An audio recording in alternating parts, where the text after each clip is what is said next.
원하는 물자가 무엇인지 다 후원하고 공급해 주겠다는 거예요. 이건요, 말도 안 되는 소리입니다. 당시의 포로민은 나라의 재산과 같았어요. 옛날 어느 집에 머슴 한 명, 두 명 있으면 그 집의 부잣집이에요. 페르시아 나라에 이스라엘의 백성들을 포로로 잡고 있는데 각 가정마다 다 머슴 노릇하고 있는데 그 사람들을 다 너희 나라로 돌아가도 좋다고 할 때에 어떻게 되겠습니까? 그런데 페르시아 왕 아닥사스다 왕은 조세를 내린 거예요. 너희 나라로 돌아가도 좋다. 에스라를 지도자로 해서 너희들이 무엇이 필요한지 다 도와주겠다는 거예요. 그리고 나서 너희들이 믿는 하나님의 말씀의 율법을 가르치는 학사, 가르치는 지도자까지 선택해서 말씀을 마음대로 너희들이 배우라고, 그리고 예루살렘으로 보내는 겁니다. 그렇다면 왜 이 하나님도 믿지 않는 이방족 속인 페르시아 왕이 이런 도움을 주는 겁니까? 왜 이스라엘 나라의 포로민들에게 이렇게 우호적인 것입니까? 왜 이렇게 갑자기 이스라엘 백성을 너희 나라로 돌아가라고 해방시켜 주는 겁니까? 왜? 하나님도 안 믿는 이방족 속인 왕이 말입니다.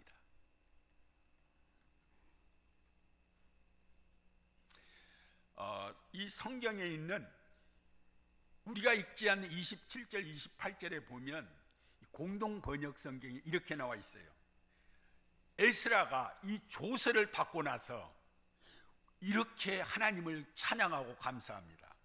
찬양하라 우리 하나님을, 예루살렘에 있는 하나님의 성전을 빛내시려고 왕의 마음을 돌리셨다.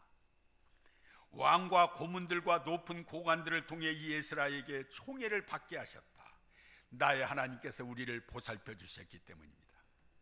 여기에 핵심이 뭐냐면 하나님이 안 믿는 왕의 마음을 돌리셨다는 거예요. 위에서 언급한 것처럼 지금 세계 정세는 요동치고 있습니다. 러시아 우크라이나 전쟁이 지금 핵전쟁을 할 것이냐 말 것이냐 푸틴의 손 하나에 누르는 것에 따라 달려 있습니다. 까딱 감정 절제 처리 못하면 핵전쟁으로 가는 3차 전쟁으로 갈 수 있다는 거예요. 북한은 잊을만 하면 미사일을 쏘아대고, 일본은요 러시아와 우크라이나 전쟁으로 인해서 우리도 이러면 안 되겠다고 핵무장을 해야겠다고 지금 생각하고 있어요. 어저께 뉴스에 봤잖아요. 우리도 국방력을 키우지 않고 핵무기를 만들지 않으면 우리도 위험하다는 겁니다. 그렇다면 일본뿐일까요?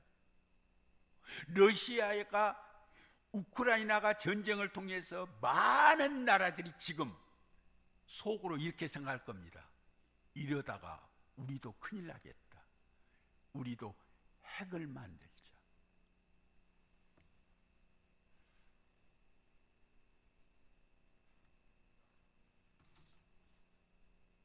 이러한 때에 하나님의 선하신 도우심이 함께하지 않으면 우리는 이 땅에서 참 평안이 없습니다. 하나님께서는 믿지 않는 아닥사스다 왕의 마음을 돌려서 에스라엘과 총애를 받게 하시고 이스라엘 백성들의 포로의 귀환을 명하게 하시고 물자도 적극적으로 공급하여 후원하게 하셨습니다.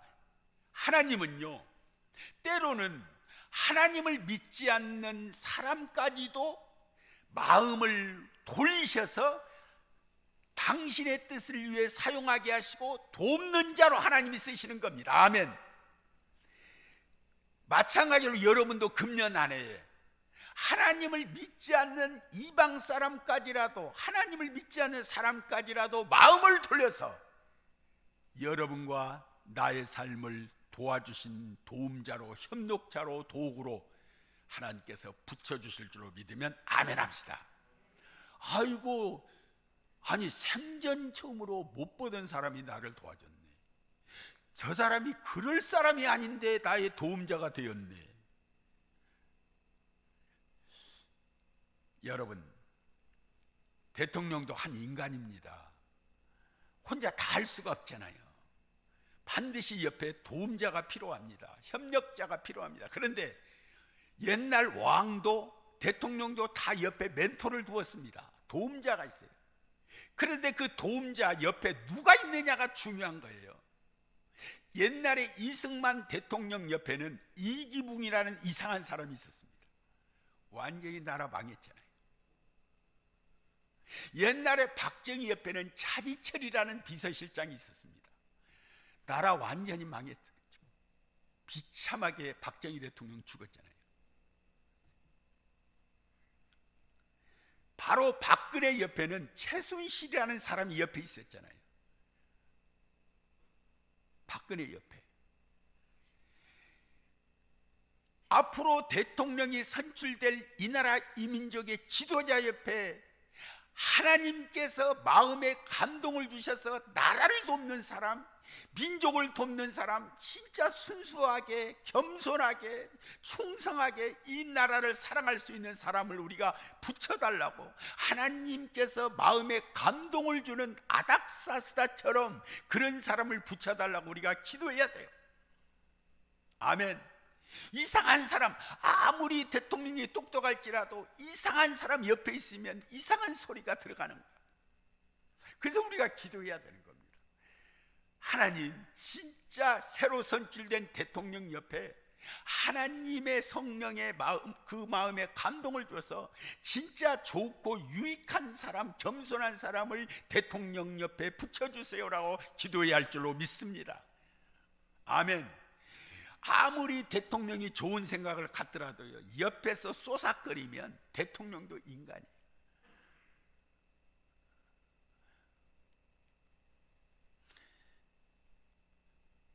이번 대선에서 선출된 분이 예수 그리스도를 믿지 않는 분일지라도 페르시아 아닥사스다 왕의 마음을 돌리듯이 그들의 마음을 움직일 수 있도록 기도합시다.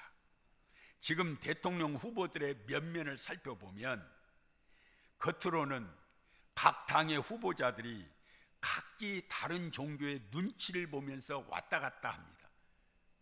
불교에 가서는 불상 앞에 절하고, 기독교에 와서는 교회 와서 기도하고, 원불교에 가서는 또 원불교에서 손모고 있고,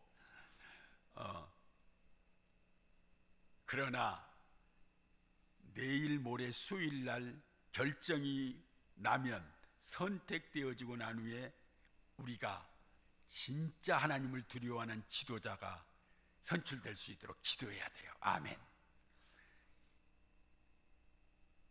이스라엘의 지도자로 선택된 에스라처럼 하나님을 두려워하고 말씀에 온전히 순종하고, 그래서 진정으로 하나님이 기뻐하고 하나님을 두려워하는 그런 지도자가 될 수 있도록 기도합시다. 마지막으로, 자, 쓰임받게 하소서만 하면 돼요. 하나님의 선한 손에 도우심을 받는 지도자로. 9절 한번 봅시다. 시작. 첫째 달 초하루에 바벨론에서 길을 떠났고 하나님의 선한 손에 도우심을 입어 다섯째 달 예루살렘에 이르니라. 하나님의 선한 손에 도우심을 입었다. 다시 여러분, 쓰임받게 하소서만 하면 돼요. 하나님의 선한 손에 도우심을 입은 지도자로. 아멘. 이스라엘 백성들이 바벨론에서 예루살렘까지 올라오는데 얼마나 긴 여정이었느냐면 4개월 걸렸습니다. 우리가 사용하는 달력으로 보면 4월 8일 날 출발해서 8월 4일 날 도착했어요. 성경에 보면. 또 시기적으로 볼 때에는 한 해 중에 가장 더운 날씨였습니다. 그러니 그들의 행군이 얼마나 힘들었겠습니까? 게다가 8장 22절을 보면요, 긴 여정 중에 군사의 호의도 없었습니다.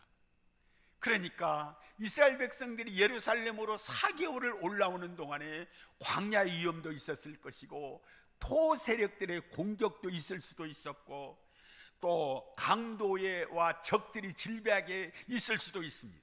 그런데 본문에 그 힘든 고난과 위험의 여정에도 하나님의 선한 손이 함께했다는 거예요. 그래서 지켜주셔서 한 사람도 낙오도 없이 무사히 귀환할 수가 있었다는 겁니다. 무슨 손이 함께했기 때문에? 하나님의 선하신 손이. 믿으면 아멘. 그렇습니다. 하나님은 당신의 백성을 하나님의 선하신 소음으로 지켜주십니다. 하나님의 선한 손으로 인도하십니다. 하나님의 선하신 손으로 여러분들과 함께할 줄로 믿습니다. 어떻게 보면 이스라엘 백성들의 여정처럼 우리의 여정도 정말로 광야의 힘든 여정, 또 어떤 일이 벌어질지 어떤 일을 당할지 모르는 그런 상황 속에서 하나님의 백성들, 하나님이 함께하는 사람들은 반드시 하나님의 선한 손의 도움을 입어서 금년 한 해가 평안하게 순탄하게 이끄시고 인도하시는 복을 주실 줄로 믿습니다. 하나님은요, 당신을 온전히 신뢰하는 사람을 사랑합니다. 하나님은 당신에게 온전히 모든 것을 맡기는 자를 기뻐합니다. 우리나라는 기도하는 민족이에요. 기도하는 사람으로 이 나라가 지금까지 이끌어 주셨어요. 어떤 사람은 재벌들이 잘해서, 어떤 사람은 정말로 국민들의 헌신적인, 어떤 사람은 어떤 정치가인 대통령이 잘해서 그렇다고 하지만 그들도 숨은 그러한 헌신과 노력이 있었겠지만 배후에서 이름 없이 빛도 없이 토굴 속에서 산상에 올라가서 금식 기도하며 나라와 민족을 위해서 기도하는 우리 기독교에 기도하는 사람들이 있었기 때문에 여기까지 오게 되었다는 사실을 믿습니다. 우리 민족은 일본의 압제 속에서 해방을 꿈꾸며 기도했어요. 우리 민족은 6.25라고 하는 전쟁의 폐허에서 일어났어요. 우리 민족은 인권과 자유를 유린하는 독재 암흑기에서도 일어났어요. 바로 기도하는 사람들 때문이었습니다. 다시 우리도 일어나야 돼요. 온전한 믿음을 회복하고 기도의 불씨를 다시 꺼지지 않도록 지켜야 돼요. 그렇지 않고는 누가 대통령이 되든지 또 한 번의 진통이 있을 겁니다. 누구를 감옥을 보내든지 누구에게 악한 감정을 품고 서로 복수를 하고 미워할지도 모릅니다. 여당이 대통령이 되든지 야당이 대통령이 되든지 대통령이 되고 난 후에 또 한 번의 소용돌이의 아픔이 있을 수도 있습니다. 이럴 때 우리 기독교인들이, 우리 그리스도인들이 모든 갈등과 분열과 미움과 복수를 끌어낼 수 있도록 우리가 기도해야 돼요. 아멘. 남과 북이 갈라진 것도 한스러운데 서로 세대 간에, 계층 간에, 남녀 간에 이렇게 서로 찢어지고 갈라져서 네가 잘났네, 내가 잘났네, 이런 아픔의 유린과 아픔의 고통 속에서 언제까지 땅덩이가 좁은 나라에서 싸워야 되겠습니까? 다시 한번 이 나라 이 민족을 위해서 기도해야 돼요. 평강의 나라, 평화의 나라, 하나님이 기뻐하는 나라가 되어야 할 줄로 믿습니다. 에스라처럼 새로 뽑혀질 지도자는 하나님이 귀하게 쓰임받는 지도자가 되도록 기도합시다. 하나님의 성령을 받아 감동을 받아 하나님의 백성을 잘 섬기는 지도자가 될 수 있도록 기도합시다. 그리고 대통령 옆에 사심을 내려놓고 겸손한 조력자를 붙여주시도록 기도합시다.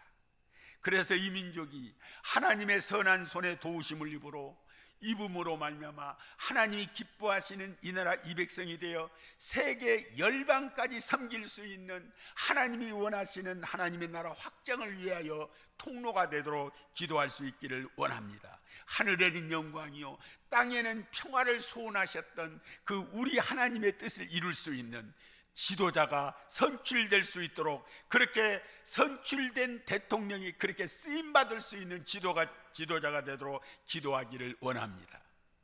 마지막으로 저는 우리나라와 그리고 북한과 우즈베키스탄, 러시아 그리고 세계 열방에 지금도 버마에 고통당하고 있는 우리 형제 자매들을 위해서 성 프란시스의 평화의 기도를 드리고 마치고자 합니다. 우리 눈을 감으십시다.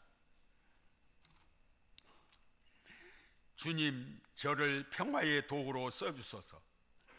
미움이 있는 곳에 사랑을, 다툼이 있는 곳에 용서를, 분열이 있는 곳에 일치를, 의혹이 있는 곳에 신앙을, 그릇됨이 있는 곳에 진리를, 절망이 있는 곳에 희망을, 어둠이 있는 곳에 빛을, 슬픔이 있는 곳에 기쁨을 가져오는 자 되게 하소서. 위로받기보다는 위로하며, 이해받기보다는 이해하며, 사랑받기보다는 사랑하게 하여 주소서. 우리는 줌으로써 받고 용서함으로 용서받으며 자기를 버리고 죽음으로써 영생을 얻기 때문입니다. 아멘. 하나님 감사합니다. 내일 모레 수요일 밤이면 우리 민족을 이끌어갈 지도자가 선택되어집니다. 부디 인간의 눈으로, 인간의 생각으로 볼 때는 이런 사람이 어떻게 우리나라를 이끌어갈 것인가, 우리의 양이 차고 우리에게 만족함이 없지만 그럼에도 불구하고 하나님께서 연약한 자를 쓰시고 하나님이 만드시고 또 그들을 축복하셔서 쓰신 성경의 수많은 사람들처럼 우리 이민족의 지도자도 하나님이 만드시고 세워주시고 하나님의 손에 쓰임받는 지도자가 되도록 도와주옵소서. 주여, 여당에서 되든지 야당에서 되든지 하나님께서 어떠한 자라도 아닥사스대의 이방인의 마음속에 하나님의 마음에 움직이셔서 하나님이 쓰시고 도움자로 조력자로 사용해 주셨던 것처럼 이 땅에 하나님이 도움자, 조력자를 붙여주시고 새로운 대통령에게도 겸손하고 사심없이 나라와 민족을 섬길 수 있는 자를 하나님이 붙여주시기를 원합니다. 특별히 원합니다. 지금 정세가 불안하고 세계가 요동치고 있습니다.